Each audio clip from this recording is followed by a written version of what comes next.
Painted painless learning. ચલો ભાઈ, મારો અવાજ આવે છે ક્લિયર બધાને? ચાલો બધા લોકો જોડાઈ જાઓ લેક્ચરમાં. અવાજ આવે છે ભાઈ? એકવાર જુઓ તો વ્યવસ્થિત અવાજ ક્લિયર આવે છે મારો? ચાલો બધા વિદ્યાર્થી મિત્રો આવી જાઓ લેક્ચરમાં. ચાલો બેટા, લેક્ચરની અંદર બધા લોકો જોડાઈ જાઓ. આજે આપણે આગળ વધવું છે. એક ટોપિક સરસ મજાનો ભણાવી દેવું તમને. ચાલો અહીંયા ધ્યાન આપો. હવે આપણે વાત બધી કરી હતી, આર્થિક વિકાસ કોને કહેવાય, આર્થિક વિકાસ કોઈ દેશ કરી રહ્યો છે તેમ કેમ ખબર પડે, બરોબર, એની વાત કરી હતી. કોઈ દેશ આર્થિક વિકાસ કરે છે તો એ કઈ રીતે ખબર પડે એ વાત કરી. માથાદીઠ આવક કઈ રીતે શોધાય તો એ કાલ મેં સમજાયું. વિકાસ એક એવી પ્રક્રિયા છે તો કે ભાઈ ગુણાત્મક. વૃદ્ધિ એક એવી પ્રક્રિયા છે તો કે ભાઈ પરિણાત્મક. આની પીડીએફ આજે હું મોકલી દઈશ તમને, જેટલું લખાવેલું છે એની. ડન છે. વિકાસશીલ દેશોના લક્ષણ કેવા સાહેબ? તો કે ભાઈ માથાદીઠ આવક કેવી હોય? એની નીચી. તો રાષ્ટ્રીય આવક કેવી હોય? નીચી. વસ્તી કેવી હોય? વધારે. આવકની વહેંચણીની અસમાનતા જોવા મળે. ત્યારબાદ મોટાભાગની વસ્તી કૃષિ ઉપર આધારિત હોય. ત્યારબાદ બેરોજગારીનું પ્રમાણ વધારે, ગરીબીનું પ્રમાણ વધારે, બરાબર છે. અર્થતંત્ર દ્વિમુખી પ્રકારનું. એના પછી આર્થિક પ્રવૃત્તિ અને બિન આર્થિક પ્રવૃત્તિ એટલે શું? ચાલો કોમેન્ટ એકવાર બંધ કરી દઉં. આર્થિક પ્રવૃત્તિ એટલે હું, બિન આર્થિક પ્રવૃત્તિ એટલે હું. આર્થિક પ્રવૃત્તિ એટલે એવી પ્રવૃત્તિ કે જેનો ઉદ્દેશ આવક મેળવવાનો, ખર્ચ કરવાનો હોય. બિન આર્થિક પ્રવૃત્તિ એટલે એવી પ્રવૃત્તિ કે જે પ્રવૃત્તિનો ઉદ્દેશ આવક મેળવવાનો કે ખર્ચ કરવાનો ન હોય એને બિન આર્થિક પ્રવૃત્તિ કહેવાય. વેરી ગુડ સાહેબ, યાદ રહી ગયું બધી વસ્તુ. આગળ જુઓ ઝડપથી. ભારતીય અર્થકરણના પ્રકાર કેટલા? મોસ્ટ આઈએમપી પ્રશ્ન. પ્રથમ પરીક્ષાની દ્રષ્ટિએ પણ તોડી નાખે એવો આઈએમપી પ્રશ્ન. ભારતીય અર્થકરણના પ્રકાર મુખ્ય 3 છે. પ્રાથમિક ક્ષેત્ર, માધ્યમિક અને સેવા ક્ષેત્ર. પ્રાથમિક ક્ષેત્રમાં કેવી બાબતો? પ્રાથમિક બાબતો, ખેતી, પશુપાલન, પશુ સંવર્ધન, બરાબર છે. તો કાચી ધાતુ, ખનિજો, એ બધું.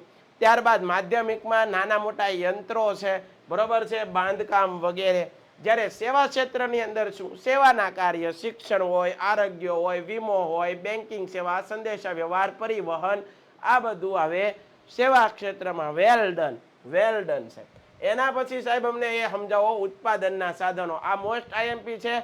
વેરી મોસ્ટ આઈએમપી પ્રશ્ન. ઉત્પાદનના સાધનો. ઉત્પાદનના સાધનો 4 છે. ઉત્પાદનના સાધનો 4 છે. કયા? જમીન, મૂડી, શ્રમ અને નિયોજન. જમીન એટલે શું? તો કે ભાઈ પૃથ્વીની સપાટીનો ઉપરનો પોપડો. એ ભૂગોળની વ્યાખ્યા થઈ. અર્થશાસ્ત્રની દ્રષ્ટિએ જમીન એટલે કે પૃથ્વીની સપાટી પર આવેલી તમામ કુદરતી વસ્તુઓ. એ પછી જંગલ હોય, પર્વત હોય, કાચી ધાતુ હોય, ખનિજ હોય, આ બધી કુદરતી વસ્તુ છે, એને જમીન કહેવાય. મૂડી એટલે જો ભાઈ ઉત્પાદનની પ્રક્રિયા, ઉત્પાદનના સાધનોનું કુદરતી સાધન કયું? ઉત્પાદનનું કુદરતી સાધન કયું? તો જમીન. Very most IMP. એના પછી ઉત્પાદનની પ્રક્રિયામાં ઉપયોગમાં લેવામાં આવતા માનવ સર્જિત સાધનો જેવા કે યંત્રો છે, બરોબર, યંત્રો, ઓજારો, બરોબર, આ મકાનો, આ બધાને શું કહેવાય? મૂડી કહેવાય. આને શું કહેવાય? મૂડી કહેવાય. મૂડી એટલે પૈસા નહીં. આગળ સાહેબ શ્રમ એટલે શું? તો કે ભાઈ ભૌતિક વળતરની, મેં તમને કાલ વ્યવસ્થિત સમજાવ્યું, ભૌતિક વળતરની દ્રષ્ટિએ કરવામાં આવતું શારીરિક કે માનસિક કામ, એને કહેવાય શ્રમ. અમે શ્રમ કરી રહ્યા છીએ ને, તમે પણ કરો છો, તમારે પણ વળતર જોઈએ છે, સારા માર્ક્સ લાવવા છે. નિયોજન એટલે શું? ઉત્પાદનના 3 સાધનો, એમાં જમીન પણ આવી જાય, મૂડી પણ આવી જાય અને શ્રમ. એ ત્રણેયનો કુશળતાપૂર્વક, કેવો? કુશળતાપૂર્વક ઉપયોગ કરે છે, એને કહેવાય નિયોજક. શું કહેવાય? નિયોજક. હાલો સાહેબ, આ વેરી ગુડ, આવડી ગયું. એના પછી સાહેબ આગળ જોઈએ. આગળનો પ્રશ્ન તમે હું ભણાવવા માંગો છો? ઉત્પાદનના સાધનોની ફાળવણી. આ પ્રશ્ન મેં ભણાવી દીધો તો જુઓ તો બેટા, મને કહો તો સાહેબ આ પ્રશ્ન ભણાવી દીધો તો મેં? ના પાડે છે, કાંઈ વાંધો નહીં. હાલો અહીંયા ધ્યાન આપો. ઉત્પાદનના સાધનોની ફાળવણી. તમને થોડુંક બ્રાઇટ લાગતું હશે મારા ખ્યાલથી. બ્રાઇટનેસ વધારે છે? હાલો હવે વાંધો નથી ને, જુઓ તો જરાક દેખાય છે ચોખ્ખું? હવે જુઓ તો, હવે દેખાય છે ભાઈ? સાચું બોલજો હો મારા દીકરાઓ, ટાઈમ નથી બગાડવાનો. જો હા ઓછી કરું, જુઓ તમે, આનાથી ઓછી ન હાલે, આટલી તો હોવી જોઈએ. ઓકે. ઉત્પાદનના સાધનોની ફાળવણી. ઉત્પાદનના સાધનોની ફાળવણી કેટલી રીતે કરવામાં આવી છે? તો અહીંયા ધ્યાન આપો. પહેલું છે અમર્યાદિત જરૂરિયાત. જરૂરિયાતો ખરી પણ કેવી સાહેબ? અમર્યાદિત. માણસ જરૂરિયાતો પૂરી થતી જ નથી. માણસની જરૂરિયાતો પૂરી થતી જ નથી. આપણે બધા કેવા છીએ ખબર? આપણી જરૂરિયાતો પૂરી જ નથી. માણસ એટલો બધો લાલચુ બની ગયો છે કે એને એની જરૂરિયાતો છે એને પૂરી, જરૂરિયાતો આપણી અમર્યાદિત છે. આપણી બધાની જરૂરિયાતો પૂરી જ નથી થતી. બંગલા હોય તો આપણે કંઈક બીજું વિચારીએ, આપણે આગળ ગાડી હોય તો કંઈક બીજું વિચારીએ, એપલનો ફોન લીધો હોય તો 2 દી સારો લાગે, પછી કંઈક નવું મોડેલ આવે તો આપણે એના સપના જોવા મળે. બરોબર ને? તો માણસ છે ને એની જરૂરિયાતો પૂરી થતી નથી, સંતોષાતી જ નથી. તો આવું તો હાલે નહીં. આવું તો હાલે જ નહીં કે ભાઈ માણસની જરૂરિયાતો સંતોષાતી નથી. આના કારણે માણસ શું થાય? દુઃખી થાય છે. આના કારણે માણસ ખોટા રસ્તા કરે છે. આના કારણે માણસ છે શોર્ટકટ અપનાવે છે અને ખોટી રીતે કોઈક ખોટા કામ કરી અને રૂપિયા બનાવવાની લાલચ જાગે છે. બેટા, આપણે ગામડાની અંદર તમે જોજો, ખેડૂતો છે, ખેડૂતો ખેતી કરે છે, બિચારા પ્રાથમિક જરૂરિયાતો એને મળે છે ખાલી. એ પ્રાથમિક જરૂરિયાતોમાં પણ કેટલા બધા ખુશ હોય છે, કેટલા બધા એ આનંદિત હોય છે. જ્યારે આપણે બધા આપણી આગળ આટલી બધી વસ્તુઓ છે, આપણી આટલી બધી સુવિધાઓ છે, છતાં દુઃખી હોઈએ છીએ. એનું કારણ શું ખબર? આપણી જરૂરિયાત. હું ઓફલાઈનની અંદર વિદ્યાર્થીઓને ભણાવતો હોય ત્યારે એક જ વસ્તુ કહું, તમારે જીવનમાં સુખી થવું છે, તમારે જીવનમાં ખૂબ આગળ વધવું છે અને શાંતિની લાઈફ જીવવી છે, તો એક વાત યાદ રાખજો, બને એટલી જરૂરિયાતો ઓછી રાખજો. જીવનમાં તમારી જરૂરિયાત જેટલી ઓછી, જરૂરિયાત જેટલી ઓછી એટલા તમે સુખી.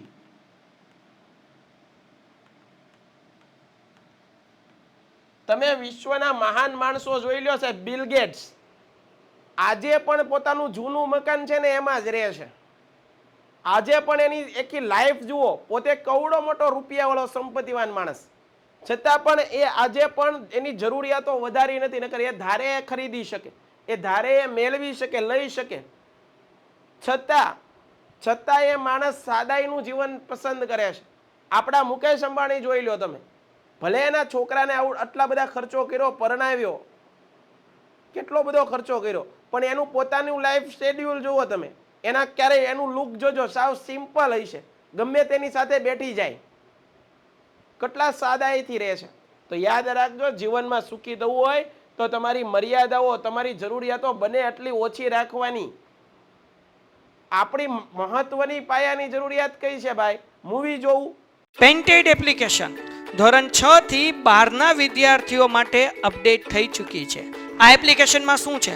બધા જ વિષયના વિડીયોઝ છે, ગુજરાતની બેસ્ટ ફેકલ્ટી દ્વારા લાઈવ લેક્ચર્સ છે, આઈએમપી પ્રશ્ન છે, ટેસ્ટ સિરીઝ છે અને ગુજરાતના તમામ વિદ્યાર્થીઓ સાથે તમે તમારી કમ્પેરિઝન કરી શકો છો. ગેમિફિકેશન છે અને બીજું ઘણું બધું. તો તમે એપ્લિકેશન ડાઉનલોડ ન કરી હોય તો ડિસ્ક્રિપ્શનમાં લિંક આપી છે, હમણાં જ પ્લે સ્ટોર ઉપર જાઓ અને એપ્લિકેશન ડાઉનલોડ કરો. ઘરે બેઠીને સરસ મજાનું ગુજરાતની જોરદાર ફેકલ્ટી સાથે ભણો, સારા માર્ક્સે પાસ થાઓ. રખડવા જવું, ફરવા જવું, એ બધી પાયાની જરૂરિયાત છે નહીં. આપણી જરૂરિયાત કઈ છે? રોટી, કપડાં, મકાન, શિક્ષણ, સારું એવું શિક્ષણ મળે છે, આપણને જમવાનું મળે છે, સારી એવી જગ્યાએ આપણે રહીએ છીએ, તો આ બધી આપણી જરૂરિયાતો છે. આપણે તાજા માજા છીએ, આપણને કોઈ જાતની બીમારી નથી, તો તમને ભગવાને કેટલા બધા સુખી કર્યા છે, કેટલા બધા સુખી રાખ્યા છે. આવું તો આપણે વિચારતા જ નથી. તો વિચારજો બેટા. તો અહીંયા એ જ કહેવા માંગે છે, માનવીની જરૂરિયાતો કેવી છે? અસંખ્ય અને અમર્યાદિત છે. તેનો કદી અંત આવતો નથી. તેનો કદી હું નથી આવતો? અંત. માણસની જરૂરિયાત પૂરી જ નથી થતી. આગળ, અને પાછી એક જરૂરિયાત પૂરી થાય તો એમાંથી પાછી બીજી જરૂરિયાત ઊભી થાય. એક વસ્તુ મળી જાય તો પાછું કાંઈક બીજા સપના જોવા મળીએ. ઘણીવાર જરૂરિયાત સંતોષવી પડે છે. કેટલીક જરૂરિયાતો વિજ્ઞાન અને ટેકનોલોજીના વિકાસના કારણે ઉદ્ભવે. આમ અનેક કારણસર જરૂરિયાતો અમર્યાદિત બને છે. તો યાદ રાખજો ભાઈ, પહેલું કારણ હું? ઉત્પાદનના સાધનોની ફાળવણીનું, અમર્યાદિત જરૂરિયાત. બીજું છે જરૂરિયાતોને અગત્યનું ક્રમ. સાહેબ, અગત્યનું ક્રમ એટલે શું? First priority. ફર્સ્ટ પ્રાયોરિટી કોને આપશો? દાખલા તરીકે હું તમને 5-10 વસ્તુ કહું. દાખલા તરીકે મૂવી, મર્સિડીઝ, એપલ ફોન, બરોબર, બંગલો, ગાડી, રોટી, કપડા, મકાન, શિક્ષણ, આરોગ્ય, બરોબર, માતા પિતા. આમાંથી પહેલા પ્રાયોરિટી કોને આપશો? તો બધા વિદ્યાર્થીઓ પહેલા પ્રાયોરિટી કોને આપશો? હાલો મને કહો. ફર્સ્ટ પ્રાયોરિટી તમારી જરૂરિયાતનો અગત્યના ક્રમ કયો? પહેલા કોને મહત્વ આપશો તમે? હમણાં તરત સાચો જવાબ આપી દેશે, જોજો. માતા પિતા. એના પછી સેકન્ડ, એના પછી બીજી જરૂરિયાત કઈ તમારી પ્રાથમિક? રોટી, કપડા, મકાન, શિક્ષણ, આરોગ્ય. જો સાચું કીધું ને બધાએ? તો બધાએ જવાબ સાચા આપ્યા. કેમ સાહેબ? કારણ કે ભાઈ આજનો માણસ બીજાને જોઈને દુઃખી થાય. બીજા પાસે આ છે, મારી આગળ નથી, તો હું દુઃખી. હે ને? એવું ન હોય ભાઈ, એવું ન હોય. સુખ અને દુઃખ સાંભળી લેજો. સુખ અને દુઃખ અંદરથી આવે. આ તો આપણે એકબીજાની સરખામણી કરીએ, એકબીજાની કમ્પેરિઝન કરીએ, એકબીજાની તુલના કરીએ છીએ. બાકી સુખ એ તો અંદરનો ભાવ છે. ભાઈ તમને કોણે રોક્યા તમે સુખી થતા? સુખી રહ્યો, આખો દિવસ હસતા રહ્યો, સ્માઇલ આપો, બધી વાતમાં સુખ, આમ ખુશ રહો. કોઈ તમને દબાવી દે છે? કોઈ તમને ધમકાવે છે? એ તો આપણે આપણી પોતાની રીતે ખુશ રહીએ શકીએ. અને દુઃખી થવા માટે પણ કોઈ બીજો જવાબદાર થોડો છે. આપણે પોતે જ દુઃખી થઈએ છીએ કોકને હારા જોઈને કે ભાઈ આની આગળ આ છે, મારી આગળ નથી, હાલો દુઃખી. ઘડીકમાં ડિપ્રેશન, ઘડીકમાં ડિપ્રેશન. પાછા ડિપ્રેશનમાં સાયકલની ચેન ન ચડે તો ડિપ્રેશનમાં આવી જાય. અરે ભાઈ અમે પંખા વગરની સાયકલો હાંકીને હાંકીને ભણ્યા. ડિપ્રેશનમાં અવાતા છે? વાતું કરે. હું તો છે ને સાહેબ, હું એકચ્યુઅલીમાં ડિપ્રેશનમાં આવી ગયો. બહુ ટેન્શન છે સાહેબ, બહુ ટેન્શન. એટલે ભાઈ તારા બાપાને પૂછ ટેન્શન શું કહેવાય. તારી મહિનાની પહેલી તારીખ આવી ગઈ, ફી ભરવાની છે, તારા પપ્પાને પૂછ. લાઇટ બિલ આવી ગયું છે, ગેસનો બાટલો ભરાવાનો છે, તેલનો ડબ્બો લાવવાનો છે. તારા પપ્પાને ઘરે મમ્મી પપ્પાને પૂછ કે ડિપ્રેશન કોને કહેવાય, ચિંતા કોને કહેવાય. તારે શું ભાઈ? તારે ભણવાનું છે ખાલી. અને તમે ડિપ્રેશનમાં આવી જાઓ. વાહ દીકરાઓ, વારે તમારી ડિપ્રેશન. આજથી 100 વર્ષ પહેલા ના લોકોનું જીવન તો બિચારાનું કેટલું કષ્ટદાયક હતું, કેટલું પીડાદાયક હતું, કેટલી મુશ્કેલીઓ હતી, સુવિધાઓ નહોતી, છતાં એ લોકો તો ડિપ્રેશનમાં નહોતા આવ્યા. એ લોકોએ તો આત્મહત્યા નહોતી કરી. અને આજના માણસો તો એક માર્ક ઓછો આવે તો સીધા તળાવમાં પડે. અરે મારા દીકરાઓ, આ ડિપ્રેશન એ બધું આપણે ઊભું કર્યું છે. કોઈકનું જોઈને સુખી થાવ કે સરસ આ માણસે મહેનત કરી છે, સરસ આ એમ મેળવ્યું છે, હું પણ મેળવીશ, આવો ભાવ રાખો. એકબીજાની ઈર્ષા કરવામાંથી બહાર આવો. તમારું મન છે ને કોમળ હોવું જોઈએ, નિર્મળ હોવું જોઈએ. ગંગાનું નદીનું પાણી કેવું નિર્મળ હોય. ખાલી આચમન લઈને માથે અડાડીએ તો આમ શાંતિ મળે. ગંગાના નદીમાં હું તો હરિદ્વાર ગયો તો 4 દી નાહ્યો, 4 દી ડૂબકી લગાડી. કેવી મજા આવે, કેટલી શાંતિ મળે, ત્યાં બેસવાની કેટલી મજા આવે. તમારું મન કેવું હોવું જોઈએ? નિર્મળ. નો રાગ, દ્વેષ, ઈર્ષા, કોઈકને નીચું દેખાડી દેવાની ભાવના, કોઈકથી આગળ વધી જાઓ બીજાને હેઠા પાડીને, આવી ભાવના એ તમારી અંદર ન હોવી જોઈએ. તમે યાદ નહીં રાખી શકો. જો આવી બધી વસ્તુ તમારી અંદર હશે ને, અદેખાય, ઈર્ષ્યા વૃત્તિ, ક્રોધ, લોભ, લાલચ, આવું બધું હોય ને, એને વિકારો કીધા છે. એ આપણા શાસ્ત્રોની અંદર સારી વાત નથી કીધી, ખરાબ કહેવામાં આવી છે. તમારું મન ખાલી હશે, નિર્મળ હશે, એક નાના બાળક જેવું હશે, તો તમે બધી વસ્તુ શીખી શકશો. અને લોકોની નજરમાં તમે એક સારા વ્યક્તિત્વની તેમ બહાર ઉભરી આવશો. યાદ રહી ગયું ભાઈ? તો આપણે કોઈની ઈર્ષ્યા કરશું? હાલો બધા એક હારે લખો, નહીં કરીએ, નહીં કરીએ, નહીં કરીએ. તો યાદ રહી ગયું? જરૂરિયાતોને પહેલા શું આપવાનું છે? જે તમારી પહેલી જરૂરિયાત છે ને, હવે દાખલા તરીકે જો હું તમને કહું મારી અત્યારે જરૂરિયાત કઈ, બરાબર છે, તો કે ભાઈ મારી જરૂરિયાત કઈ છે અત્યારે?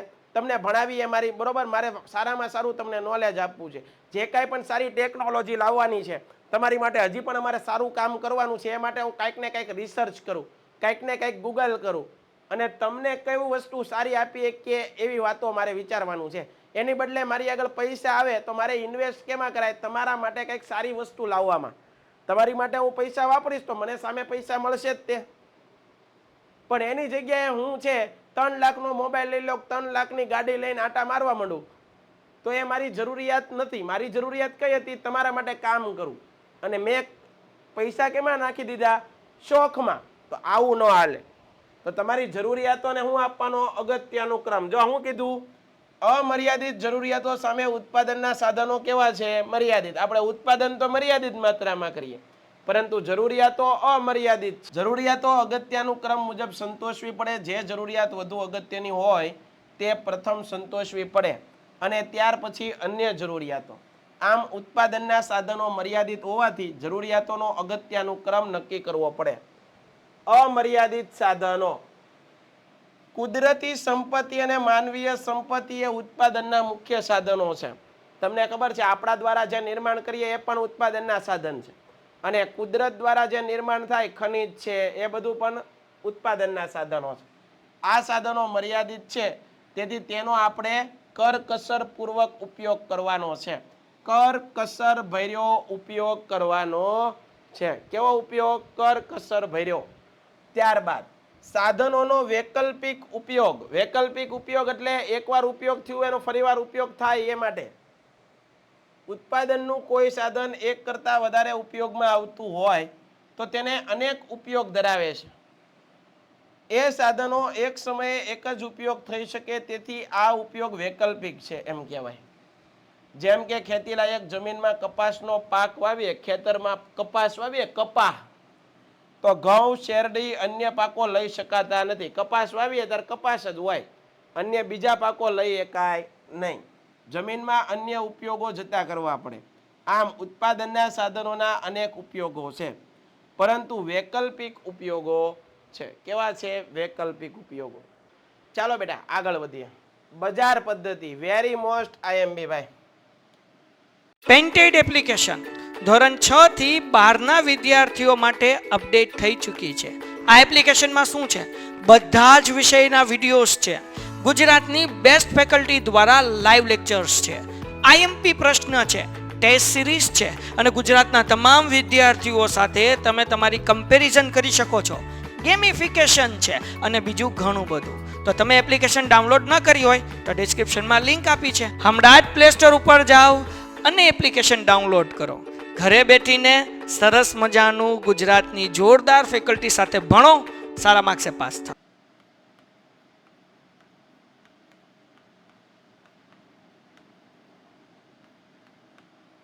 વેરી મોસ્ટ આઈએમપી બજાર પદ્ધતિ. બેટા યાદ રાખજો, બરાબર? બજાર પદ્ધતિ છે એ વેરી મોસ્ટ આઈએમપી છે.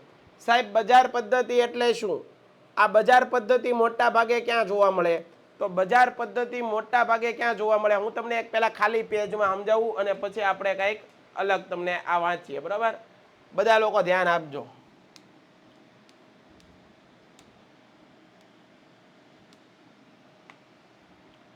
વાત કરીએ બજાર પદ્ધતિ. કઈ પદ્ધતિ? બજાર પદ્ધતિ.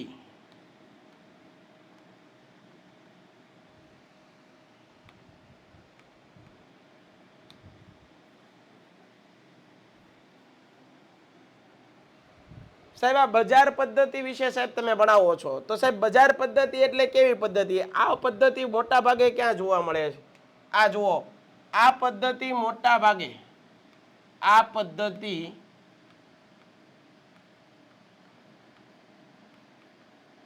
મોટા ભાગે વિકસિત દેશોમાં. કયા દેશોમાં? વિકસિત દેશોમાં. જેવા કે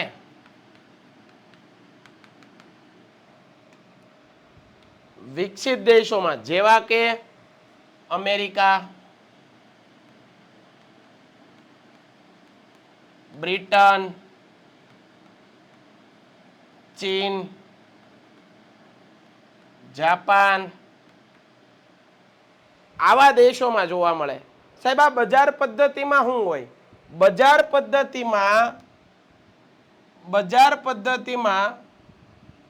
પદ્ધતિની અંદર શું હોય તો બજાર પદ્ધતિમાં તમામ ઉત્પાદનના સાધનો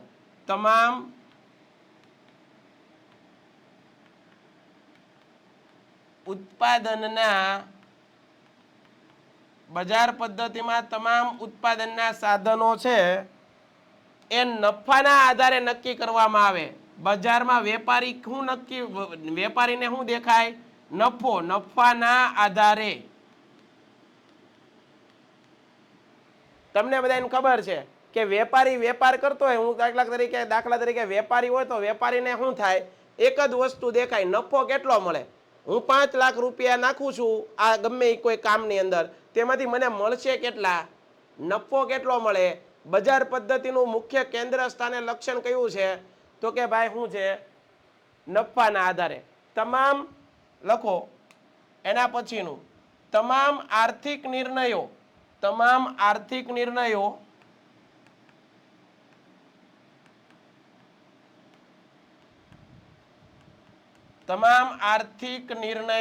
યાદ રાખજો ભાઈ, મારા દીકરાઓ યાદ રાખજો. તમામ આર્થિક નિર્ણયો છે એમાં કેન્દ્ર સ્થાને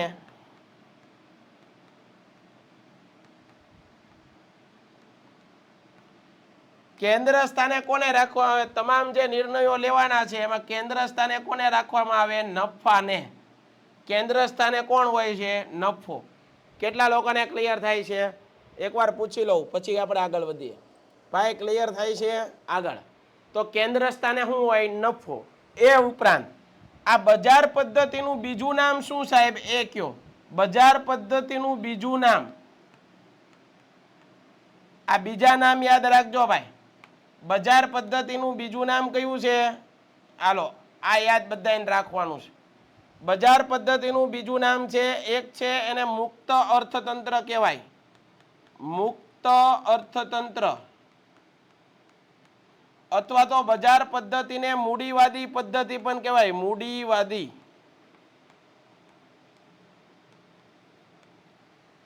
બજાર પદ્ધતિને મૂડીવાદી પદ્ધતિ પણ કહેવાય. આગળ વધીએ. મુક્ત અર્થતંત્ર કેમ કહેવાય? તો એ હું તમને અહીંયા કારણ કહું. બજાર પદ્ધતિને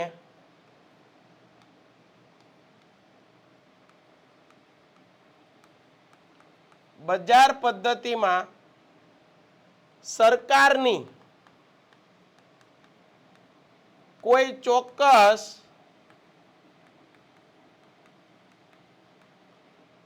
ભૂમિકા હોતી નથી.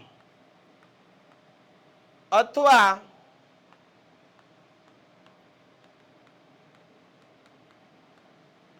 સરકારની કોઈ દખલગીરી અથવા ખટપટ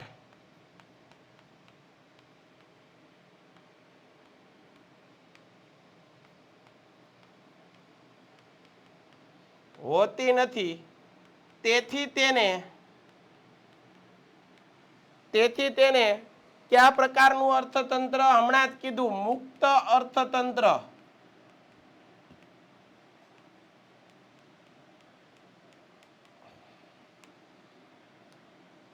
મુક્ત અર્થતંત્ર કહેવામાં આવે છે.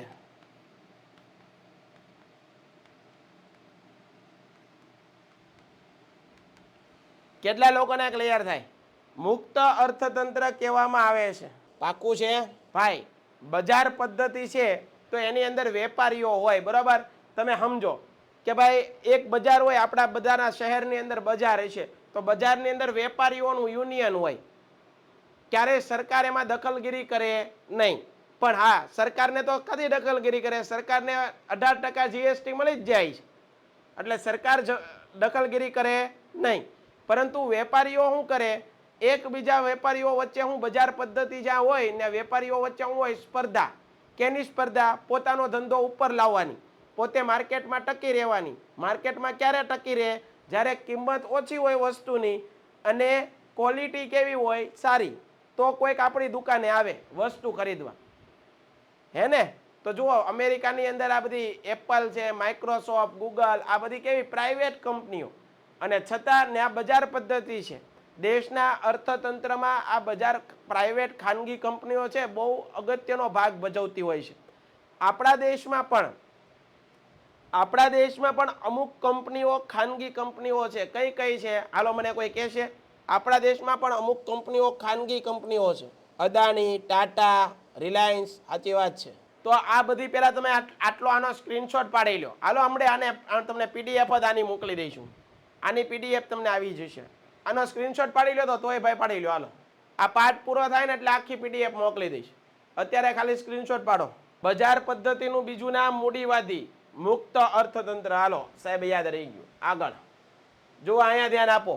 બજાર પદ્ધતિ ઉત્પાદનના સાધનોની ફાળવણીની એક પદ્ધતિ છે ભાઈ. બજાર પદ્ધતિ એ શું છે? ઉત્પાદનના સાધનોની ફાળવણીની એક પદ્ધતિ. જો અહીંયા લખ્યું ઉત્પાદનના સાધનોની ફાળવણીની એક પદ્ધતિ છે. આથી એને મૂડીવાદી પદ્ધતિ કહેવાય. એનું બીજું નામ શું છે ભાઈ? મૂડીવાદી. બજાર પદ્ધતિને બીજા કયા નામે ઓળખવામાં આવે છે? મૂડીવાદી પદ્ધતિ. તેમાં ઉત્પાદનના સાધનોની ફાળવણી નફાના આધારે કરવામાં આવે. કેન્દ્ર સ્થાને વેપારીઓ માટે શું હોય? નફો. નફાને આધારે તે આ કરવામાં આવે છે. આગળ તેમાં ઉત્પાદન અને તેની સાથે સંકળાયેલા તમામ આર્થિક નિર્ણયોમાં કેન્દ્ર સ્થાને શું હોય? નફો, નફો અને નફો. વેપારીને નફો જ દેખાતો હોય.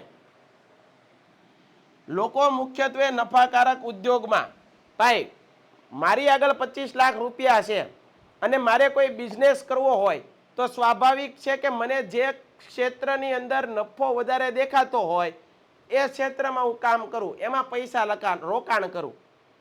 સ્વાભાવિક છે ને? મારી આગળ 25 લાખ રૂપિયા હોય તો હું કઈ ગમે એ ક્ષેત્રમાં ન કામ કરું. હું પેલા સર્ચ કરું કે ભાઈ નફો કેમાં વધારે છે એ વસ્તુ હું પેલા કરું. આગળ પેન્ટેડ એપ્લિકેશન ધોરણ 6 થી 12ના વિદ્યાર્થીઓ માટે અપડેટ થઈ ચૂકી છે. આ એપ્લિકેશનમાં શું છે? બધા જ વિષયના વિડીયોઝ છે. ગુજરાતની બેસ્ટ ફેકલ્ટી દ્વારા લાઈવ લેક્ચર્સ છે.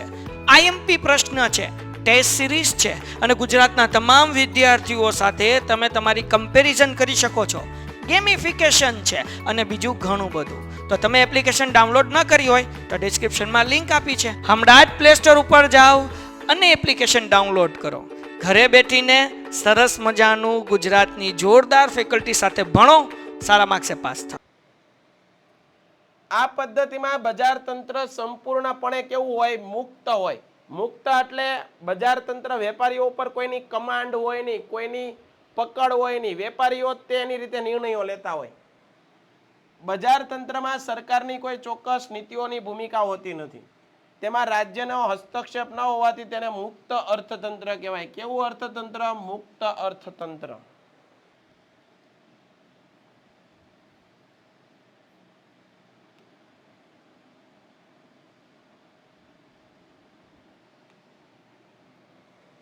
બજાર તંત્ર કેવું અર્થતંત્ર કહેવાય? મુક્ત અર્થતંત્ર. બજાર પદ્ધતિમાં હરીફાઈયુક્ત બજારમાં મહત્તમ નફો મેળવવા કાર્યક્ષમતાને વધુ મહત્વ આપવું પડે છે. આ પ્રક્રિયાને કારણે નવા સંશોધનો થાય છે અને ઉત્પાદનની નવી પદ્ધતિઓ શોધાય છે. પરિણામે મહત્તમ ઉત્પાદન થાય છે, જેથી દેશનો આર્થિક વિકાસ ઝડપથી થાય છે. આ પદ્ધતિમાં સ્પર્ધા કે હરીફાઈનું તત્વ ભાઈ વેપારીઓ હોય તો એમાં સ્પર્ધા હોય કે નહીં? આપણે બજારમાં જઈએ છીએ તો જુદા જુદા સેલ આવે છે, જુદી જુદી ઓફર્સ કાઢે છે. શું કરવા કાઢે છે? એક વેપારી બીજા વેપારીથી કંઈક અલગ કરવા માટે, એક વેપારી બીજા વેપારીથી કંઈક અલગ સ્થાપિત થવા માટે. ડન છે. આગળ અમેરિકા, જાપાન, ઇંગ્લેન્ડ વગેરે દેશોની અંદર બજાર પદ્ધતિ અપનાવીને પોતાનો આર્થિક વિકાસ કર્યો છે. આ બધા દેશોએ પોતાનો આર્થિક વિકાસ કર્યો છે તો બજાર પદ્ધતિથી. પણ બેટા એક વસ્તુ યાદ રાખી લેજો કે ભાઈ કોઈ પણ પદ્ધતિ હોય એનો ફાયદો પણ હોય અને નુકસાન પણ હોય, હે ને? તો હવે આપણે આગળ જોઈએ બજાર પદ્ધતિના લાભ. લાભ એટલે ફાયદા. બજાર પદ્ધતિનો ફાયદા કયા? જુઓ, પહેલો, બજાર પદ્ધતિથી વ્યક્તિનું આર્થિક સ્વતંત્રતા જળવાય છે. હું વેપારી છું, મારે મારી શોપ ચલાવું છું તો મને કોઈ ગુલામ ન બનાવી શકે. સ્વાભાવિક વાત છે. મારે જેવા સેલ લાવવા હોય, મારે આગળ જે વસ્તુઓ છે એની ભાવતાલ નક્કી કરવું હોય, બધો હક કોની આગળ હોય? મારી આગળ.